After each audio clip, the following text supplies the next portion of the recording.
human body teaches about physical security. So to start off with, the human body is an amazing machine, physical device, whatever you want to call it. It's pretty neat. Fingernails grow at about 1.5 inches every year.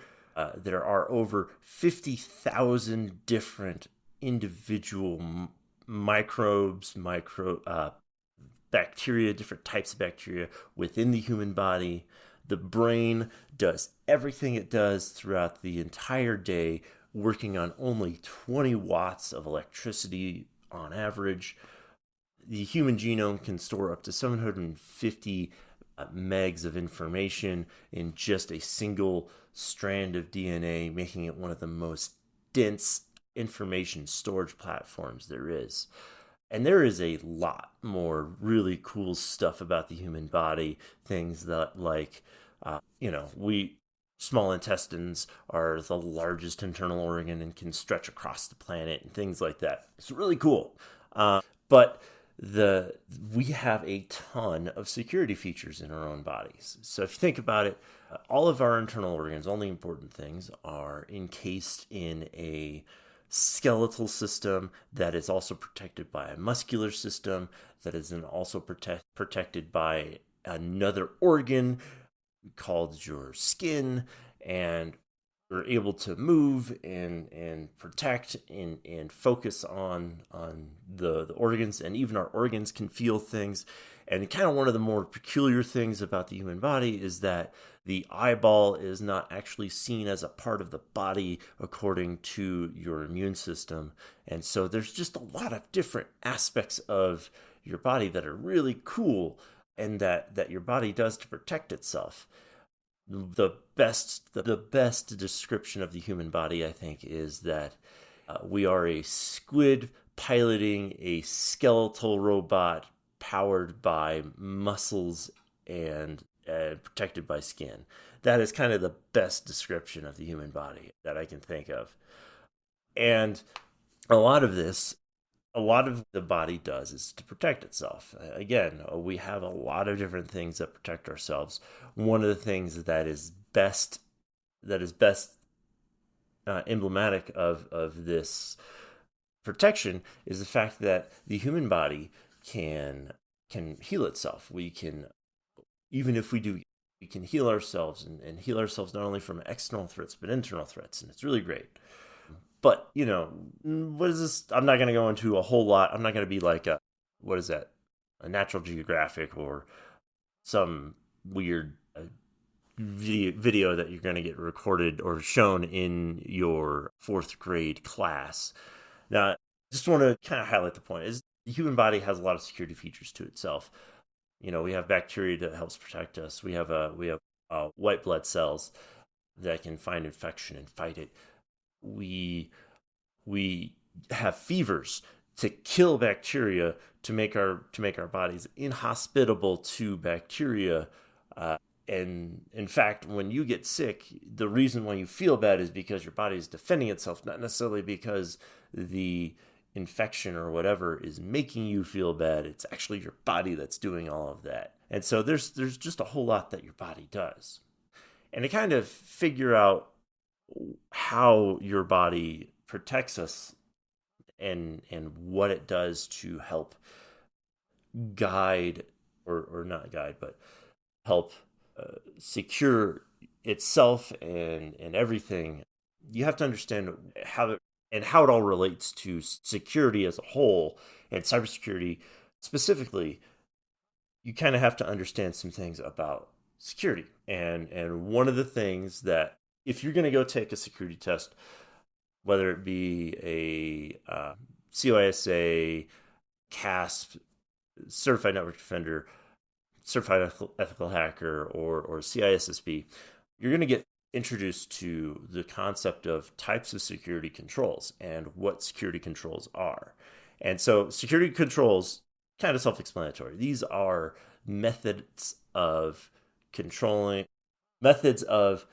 providing security. And there are different types. Of course, there'd be different types. And there is a lot of different ways that you can organize security controls. Just an absolute ton of ways you can organize them in one certification path, I've seen them organized in 15 different areas, and it's kind of insanity that they expected you to remember that, but they were there. But that being said, there are really three ways or three different separations of security controls, and they're actually kind of like two different methods to organize them. And so the types of security controls that you can have can be described as how they act in an event or an incident. And you have preventative controls, which can stop an incident from occurring. You have detective controls, which can identify when an event happens, an incident happens. And you have corrective controls, which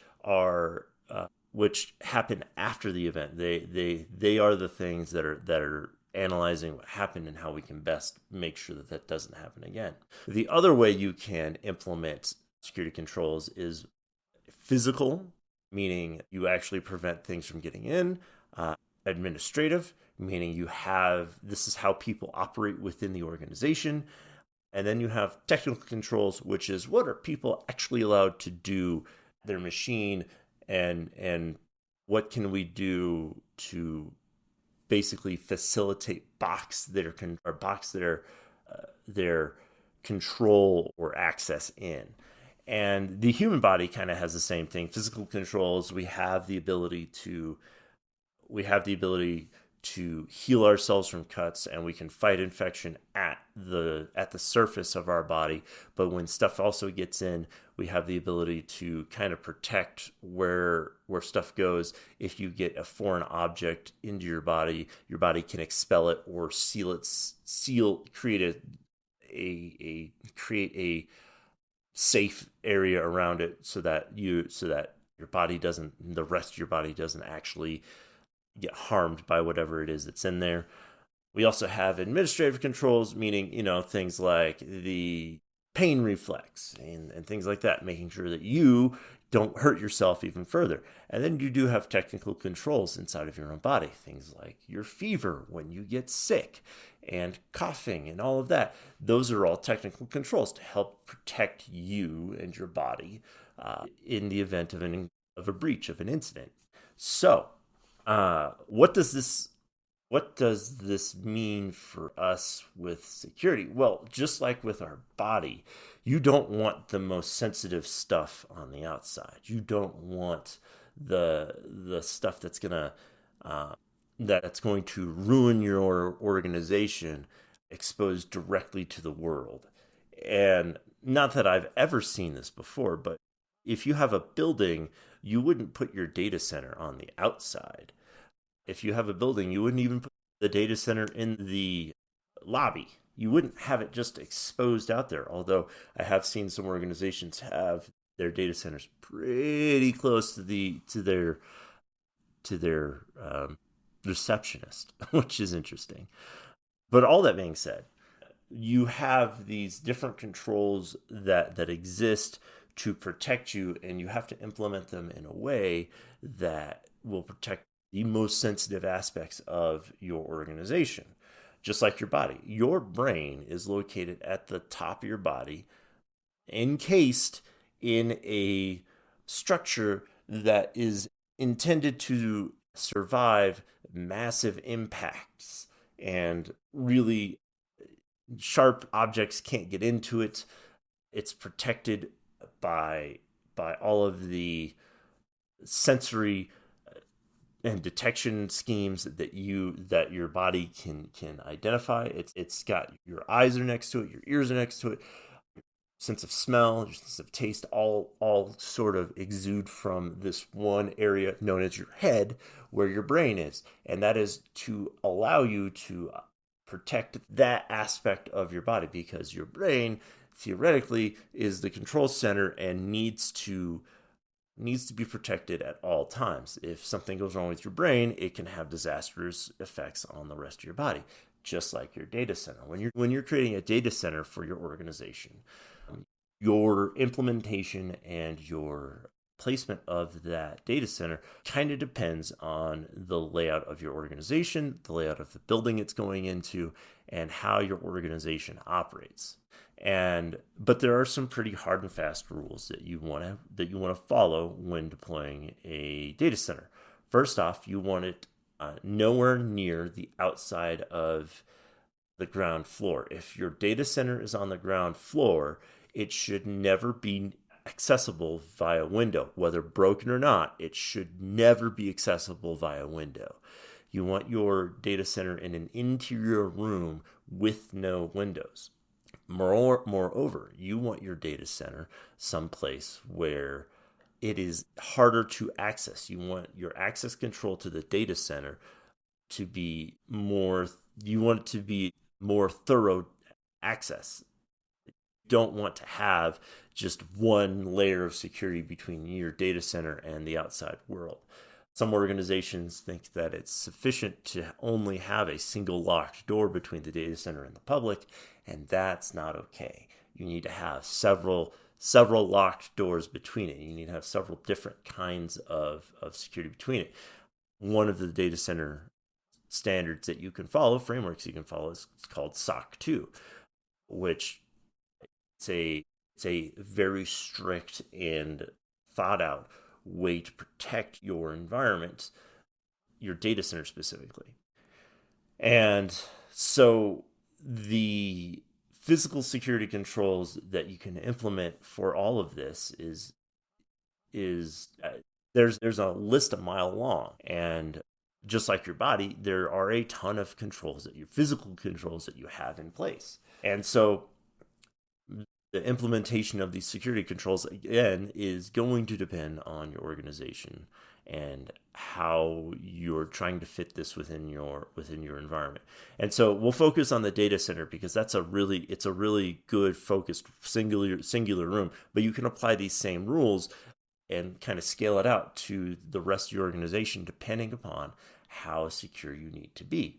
And so there are certain facilities where a data center, if you can avoid having your data center on the first floor of your building, you should, because the first floor of the building is accessible from the ground, and theoretically somebody can just walk up and get to it. You don't want that to happen. So typically what you want to have is a data center that goes somewhere in the middle of your building, hopefully not on the first floor, hopefully either above the first floor or below it. And you kind of want it in the core of your building. You want it really difficult for people to get to it. You want people to notice when there's somebody who shouldn't be there or be around it. And so your data center can exist in several different locations. It can exist in a basement. It can exist on the top floor. It can exist in the middle floors. It really depends on the organization.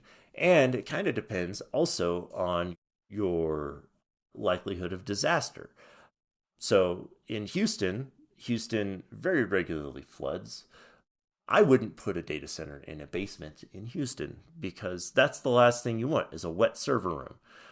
I would put a data center somewhere above the first floor, preferably not somewhere above probably the fifth floor, because also Houston suffers from hurricanes. So you don't want to put it at the top floor, where more likely that if the building suffers some sort of catastrophic event, that the data center is going to be completely destroyed at the top floor. No, you want it somewhere kind of in those middle floors. So yeah, pick on Houston because it is a good example of a location which has a lot of security considerations that you have to have. On top of that, so not only does the placement of your building matter, placement of your data center matter inside of the building, it matters the type of security controls you have going into your data center. And so looking at the physical controls of a data center, one of the things that you have to think about is, how am I going to control access into the data center? And so there's a lot of different methodologies to this. And certain data centers will have it's just a door. And that's okay, I guess. I mean, you're not going to get SOC 2 compliant if you do that. But a single door, as long as it's monitored and you have some sort of control access is there, and as long as the door is not easily picked, bypassed, or otherwise entered into.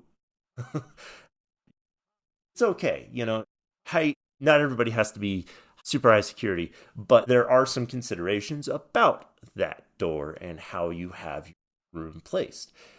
It's important because there are ways to bypass a door that you wouldn't necessarily think about. And so there are these things called J hooks, which can open a door by feeding this device around the door assembly and get to the knob to unlock and turn the handle. There's also ways to feed stuff underneath the door to where you can then pull a hook up to then pull the handle down, because all buildings by code should have a not should have a request for exit or fail open methodology on that door, so if somebody gets trapped in the room, they don't die. They can leave by just turning the handle and exiting the building. That's by code. And unfortunately, you're not going to get around that, but you can implement controls around that type of door to prevent it. Having a push bar will help reduce your exposure to somebody being able to sneak a device around, creating, it's called a handle bump or a handle bumper, where it basically creates a round surface that nothing can latch onto for the door handle. And so you prevent people from physically opening the door that way. But also make sure that your server room is contained in a floor to ceiling wall, meaning make sure you don't have a drop ceiling between your server room or your data center and the rest of the building. Because one of the things that will happen, and one of the things I've seen, is that if you put a data center in the middle of a building that has a drop ceiling, well, I can just climb over the wall through the drop ceiling and get into the server room. And, well, we've broken tiles that way before. People have always been more pissed that we were able to get in no matter what. So those are some considerations with just the door. But also you want to control access. There are other ways to control access. You can do something that's called a man trap. And the data center that I currently use for our colo has a man trap. And so the way this works is that we have one key card to get into the outer office of the data center. And in this area, it is just sort of a work area for the data center. But then there is another door that we have to get through in order to get into the data center. And this requires an entirely different key, and it is on an entirely different system as well. And so everything's locked with a HID card reader and motion sensors and all of that. And so the way that this data center in particular works is that it's got a request for exit sensor at the top of the sliding glass door that is internal to the data center. And so when I swipe my card at the card reader, it unlocks the door. I slide it open because it's a sliding glass door, walk into the data center, and then when I leave, there is a temperature sensor that identifies that a person is there, and then unlocks the door and allows me to go to exit. It's a very good implementation of these security controls. On top of that, the security controls inside of the server room provide a lot there too. But that man trap allows and prevents somebody from piggybacking into data center. And that's what you want. You want something that can kind of prevent somebody from piggybacking into a room, into your secure areas. That is a physical control, a man trap. Typically, man traps are manned by somebody so that they can see who enters in, and they can physically stop somebody from piggybacking. But a non-monitored man trap is still a man trap. There are also other considerations with physical controls, and I bring up this request for exit sensor for a specific reason, because they can be fooled. Request for exit sensors operate on temperature differentials inside of the range of detection of that sensor. And so the way that these work and the way that they can be fooled is by just changing the temperature in a focused area in front of that sensor. And it doesn't have to be a gigantic change, but can be pretty easy to fool those. In fact, If you have a door that isn't sealed properly, and this happens quite frequently in office buildings, is that you have a door, I call them airlocks, where there are two doors, a double set of doors, and that internal set of door, that internal pair of doors is not locked, but the outside pair is locked, and there's a request for exit sensor there because there has to be. But the outside doors are not sealed. They don't have a seal. They don't have anything between them that seals them. There's a tiny gap there. And what you can do is, if you see one of those, and you can experiment with this, though I don't suggest you do this because it is illegal, but you can do this if you want. Is when you see one of these doors, and if you have a cold drink in your hand, or a hot drink in your hand for that matter, if you go and load it into your mouth and then just spray that cold or hot drink into the airlock, it'll unlock that exterior door, because the sensor will see the temperature change, positive or negative, of the liquid that you've just sprayed out of your mouth into that airlock, and then it will just unlock. Now, when you do that, I advise you to be nice and clean up whatever mess you've made. But it does illustrate how to bypass those security measures. So those are some considerations you need to have when you're implementing a physical security, and specifically request for exit sensors. How do you build those? There are ways to make sure that the temperature settings on there only look at positive temperature changes. It's a lot harder to get a drink at 98 degrees Celsius and stay there than it is to detect the human body at that temperature. So anyways, also with the data center, you can do things like have security gates. One of the things that our body does really well is our skin. Our skin is really good. It's tough. Honestly, it is. Yeah, you can cut it with a knife, but physical trauma to your skin can only toughen your skin as long as you survive whatever physical trauma there is. But regular physical trauma of natural substances it's really hard for it to pierce the skin unless, you get stabbed. And so like our skin, having things like fences and exterior walls can help protect an organization, help protect a building. And so if you have a high security building that you really do need to secure, you want to have something around there, an external fence that one can deter people from entering in, because if there's no fence, people can just be like, oh, well, I'm supposed to be here. There's nothing to prevent me from coming in. But also, it can direct traffic to a very particular point. If I'm going to do a physical pen test, and if the engagement is telling me that I need to get into this building physically, but I need to do it during normal business hours, I'm not going to climb a fence. It's just, that's silly. I'm going to walk in through the front door, and I'm just going to get in through that method. But then I have to go through every security control that I'm supposed to. The way you want your physical security controls like fences to work is you want them to be guiding people through a sort of workflow, so that they're hitting every security control in the order that they're supposed to, and there's no methodology for them to bypass it. And we can do this by building fences and barristers and things like that to make sure people can't get in inadvertently, unknowingly, through a different door.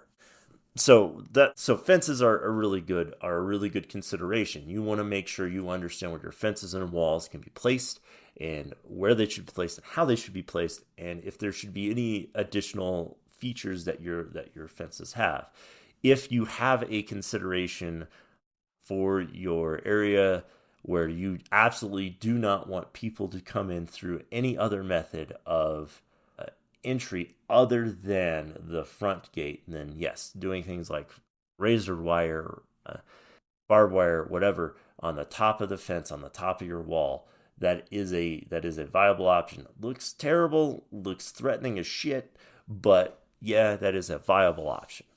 But moving on, Procedural and administrative controls are a really good idea or a really good implementation of, a really good implementation of procedural or administrative controls can help augment any physical security controls. And really, this is honestly going to be the number one area in which we'll protect your organization. Policy and procedure to identify and control how people in your business work is going to help protect your company more than most physical security controls. And the reason why I say this is that you can have every security control in place. You can have retina scans, you can have fingerprint scanners, palm readers, you can have every type of alarm and detection mechanism known to man. You can have the most secure features inside of your building. But if your people don't know who and how and what people are around you and are supposed to be there, they have no capacity to stop somebody like me who comes into a building and can just get in. I can defeat every physical security measure given enough time, and if somebody doesn't know that that's not supposed to happen, how are they going to stop it? And so giving people the knowledge and empowering them to stop certain security incidents is going to help your organization survive, and it's going to help protect your organization. And this is not just for physical security, but it's for security in macro, in all of security. Give your people the ability to perform security functions by themselves. Help them help themselves. Teach them, guide them, instruct them, provide them with the knowledge to protect yourself, your business, and themselves. And that is kind of core to what this podcast is about. And so administrative controls, again, like our body, we have instructions to ourselves to prevent ourselves from hurting ourselves. We have sensory information to instruct our brain to not do certain things, like hurts to touch a hot pan. It sucks to ingest this bitterant, which could potentially be poisonous. It is terrible to ingest things like alcohol because it makes us sick, because it's a poison. All of these things are administrative controls that your body is doing to tell you not to do these things. And just like with people in macro, we can also choose to ignore those things because beer is tasty. So administrative controls can help guide people within your organization to a more secure result. And so then there are technical or logical controls. And so these are the things that help augment your security, specifically physical security, but are the vast majority of what cybersecurity people think of in cybersecurity. These are the things like user authentication, passwords, encrypting drives, so on and so forth, which I do want to bring up the drive encryption thing here, and I'll probably rant about this at least a few more times. But I had a certification test, and because I don't want to get sued, I'm not going to tell you which certification it was. You'll find out on your own if you go and take it. But this particular certification test had a question that was asking about drive encryption, and was asking what type of control drive encryption is. And the drive encryption, you should know what it does is all it does is makes it so that if a drive gets taken from a computer, you can't plug that drive into another computer and just read the data. It encrypts the drive in such a way that it cannot be removed and just used. And this particular exam said it was a physical control. It is absolutely not. There's nothing about drive encryption that is a physical control. It stops access from a physical perspective, meaning if somebody physically steals the drive, yes, then they can't access that data. But it is technical in nature and in function. It is a technical control. And so I don't know who that question, but I hope they listen to this podcast so they can hear me call them an absolute fucking moron for calling that a physical control. Physical technical controls stop the flow of information and prevent the access of data through technical means. You have a password. That is a technical control. The fact that somebody has to enter it in order to enter a computer is an administrative control. The fact that they have to have a physical keyboard in order to type that password in is a physical control. You see how this works? So your technical controls can be massive. You can have an unlimited number of technical controls because technical controls work behind the scenes to implement additional security. So in terms of securing something like a data center, some technical controls you can have are the card readers that you're utilizing. Those technical controls are things like if you're using non-clonable key cards, using things like MyFair and whatever, can't remember if it's MyFair V2 or the regular MyFair, but using those, using OTPs for keypads, having keypads that randomize their key placement. Those can all be technical controls in securing a physical building. You also have cameras that are detective in nature, and you can have cameras that identify through AI or machine intelligence. They can help identify individuals in the building. And so if somebody gets into a data center that has not been previously identified, it can raise an alert. That's a technical control. That's also a detective control. Technical and detective is a thing. And so then you also have things like within your data center, you can have policies on your computers that prevent people from plugging in and using thumb drives in their systems. So you have a lot of technical controls you can implement for physical security of a building. And that actually kind of does amaze me and is a little depressing how many of these technical controls get overlooked in a physical breach. So, if you have somebody who walks into your building and they're able to do things, it's bad. It's really bad. And sometimes those people can do more harm to your business without actually ever intending to use that for their own gain. For example, if you have a person who frequents a building, who isn't a part of the organization, but comes in every day, and people just get used to seeing them there, that person then has an immense amount of control over what they can do inside of that building.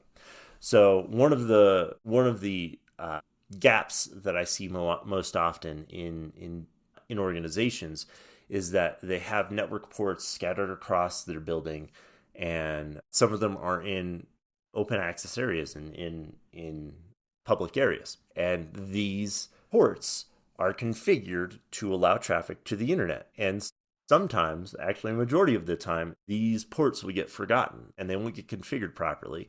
And so at some point, somebody will have put something in that area that, like the receptionist or business segment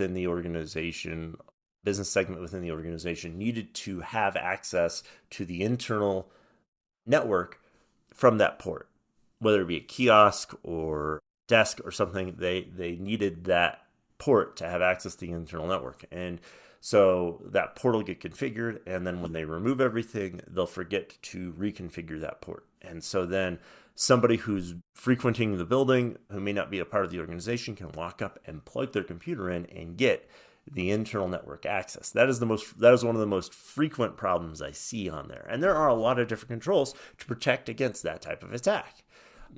Because if I'm just a dude who's walking up and I just need free internet and I plug it in there, well, you're not seeing a whole lot of a threat to me because I'm not necessarily going to be using my access to gain internal information. However, if that guy is infected and has somebody who's creative enough and is watching that computer enough, they can see everything around them, and you can get infected from somebody else who isn't associated with your business gaining access to your internal network.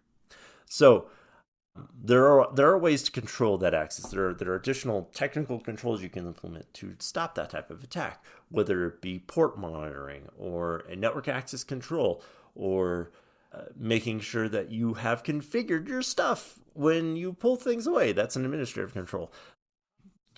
Doing all of these things can help protect in those particular types of scenarios.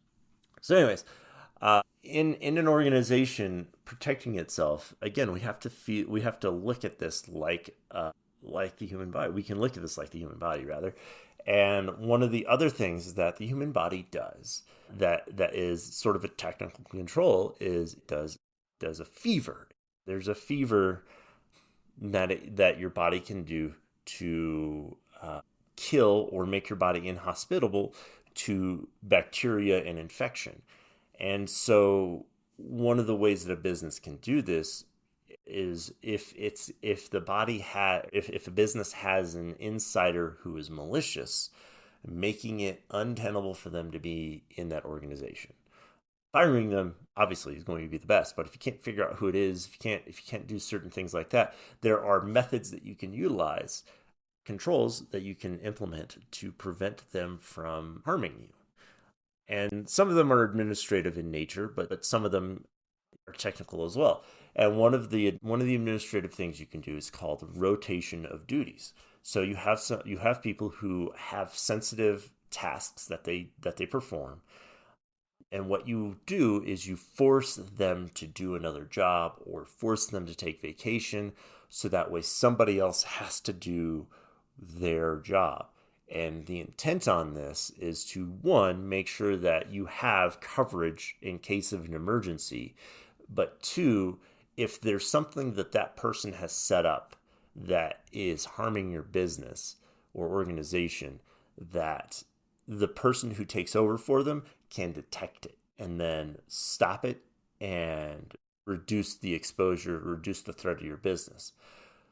There's also other things that you can do as far as administrative controls, which is separation of duties. Make sure that people have separate jobs. Make sure that you don't give power of decision to just one person and power of action to one person. Make sure that every decision and action has to go through multiple layers in order to become a real thing. These controls can protect your business and your organization from having to react to a threat. On top of that, you can have, and I hate to say this because it sounds real shitty, but you can have scheduled layoffs where people are getting laid off at regular intervals to make sure that there is no comfortability with where people are at. And so they're always there aren't people who know every aspect of the business inside and out, and know how to game the system from just working there for a long period of time. It's a shitty way to look at it, but it also can protect your business. And secretly, that's kind of how I think a lot of companies operate now. Even if they don't say that's what they're doing, that's what they're doing. And so there are a lot of ways your body protects you. In a lot of ways, your organization can protect itself as well in the same organic method. So all of this being said, I guess the summary is that if you're working in defense in depth and you have all of these different layers of your organization, your body organization can just operate like your body and survive and just kind of operate on its own without having to have all the attention paid to it. Although you still want all of your detective schemes to be looked at, you don't have to spend a lot of energy just worrying about your organization, just like you don't have to think about breathing. So, all that being said, a lot of my references for this show were Wikipedia, and I'll have all of those links within the show notes. If you guys have anything that you'd like to bring up, anything you need to ask me, you can reach me at matthew@iteedmyself.com. You can also reach the podcast at podcast.iteedmyself.com.